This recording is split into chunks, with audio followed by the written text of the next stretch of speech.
Aliens have always been the topic of discussion for many centuries, many often claiming to have seen them, spotted their spacecrafts in the sky, or even been abducted by them personally. But Indrid Cold, also known as the Grinning Man, who is so famous a feature film was even made about him, is said to have been an actual extraterrestrial who had visited our kind many times in the mid to late 1960s, allegedly accompanied by other Martians called Demo Hassan and Carl Ardo. Indrid himself looked completely human, standing at 6 feet tall wearing a reflective green suit with a black belt. However, he had no nose, ears or hair, though these reports are sometimes conflicting. Some say he's bald, others say otherwise. Some say his suit is green, others say blue or plaid. Because of this, many actually believe Indrid Cold is more than one individual, or just an entire species changing its appearance each time. The first sighting of Indrid Cold took place on October the 16th, 1966 at 9:45 p.m. in Elizabeth, New Jersey,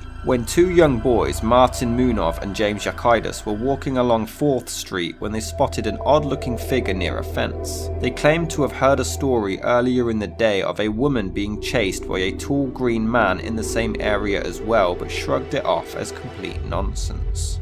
Jimmy nudged me and said, "Who's that guy standing behind you?" I looked around and there he was, behind that fence, just standing there. He pivoted around and looked right at us, then he grinned a big old grin. I don't know how he got there. He was the biggest man I've ever seen. In later interviews they claimed the man was taller than one of the men conducting the interview, who stood at 6'2". As they approached him, they distinguished a tall bald man in his green suit, and he was staring directly at them with an enormous grin plastered all over his face. They also claimed his eyes were beady but abnormally spaced apart from one another. No ears, no nose, and no hair. The bizarre man is said to have chased the duo until they managed to escape, but this area was already consistently receiving UFO sightings as it was, one of which was even on that very same night 40 miles north of their location by a police officer and his wife, describing the spacecraft as an extremely bright light that vanished behind some nearby hills. However, on the opposite side of those hills, 2 other police confirmed and backed up the claim that they saw it come over from their side, and it was bright enough to even temporarily blind them. So much so they couldn't see for about 20 minutes afterwards.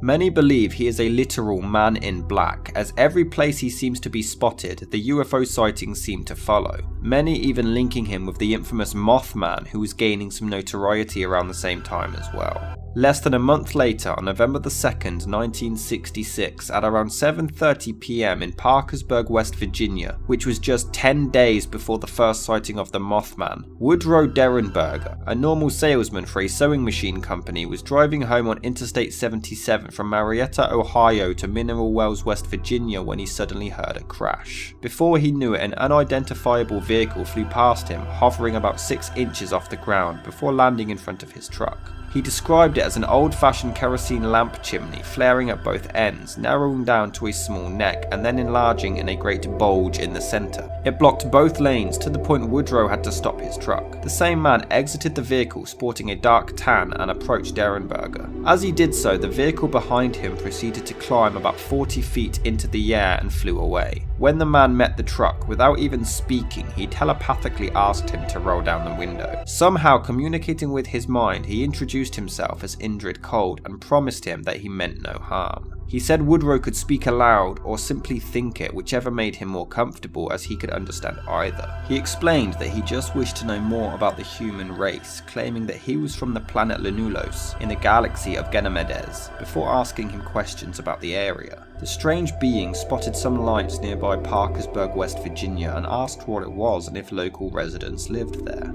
When Derenberger explained the concept of a local community, Cold replied that on his planet where he came from, that was referred to as a gathering. Eventually, Cold seemed satisfied with the answers that he had been given and claimed, "It's been nice talking to you, Mr. Derenberger. We will be seeing you again."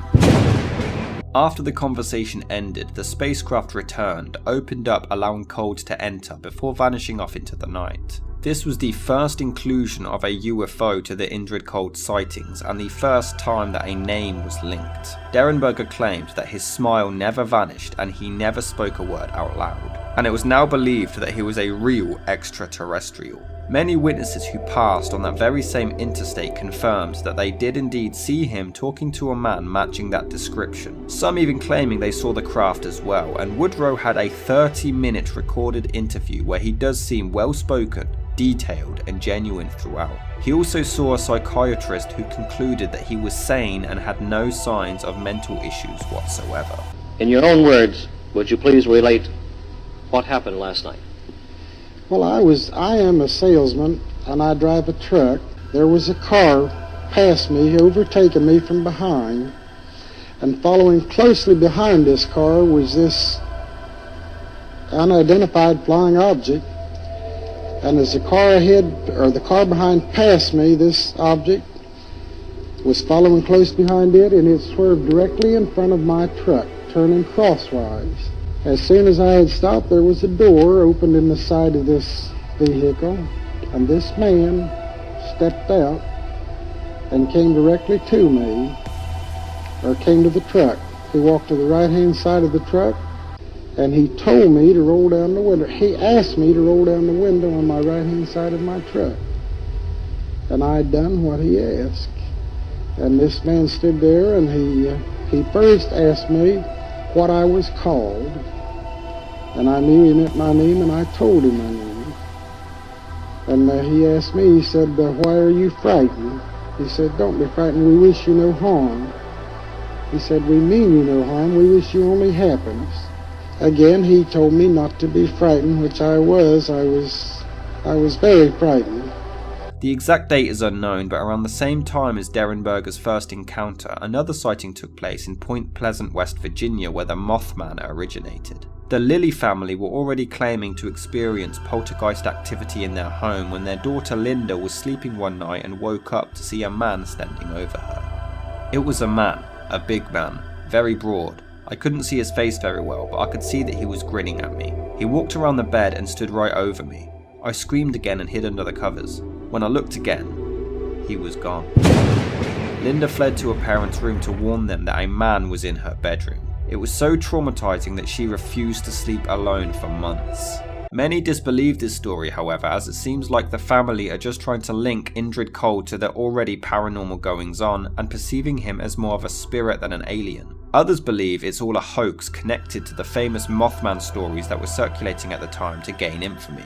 Woodrow Derenberger continued to claim to have been visited more times by Cold over the years, even claiming that he was taken to his planet at one point. He stated that everyone there wore colourful shorts and had Oriental-style squiggly writing.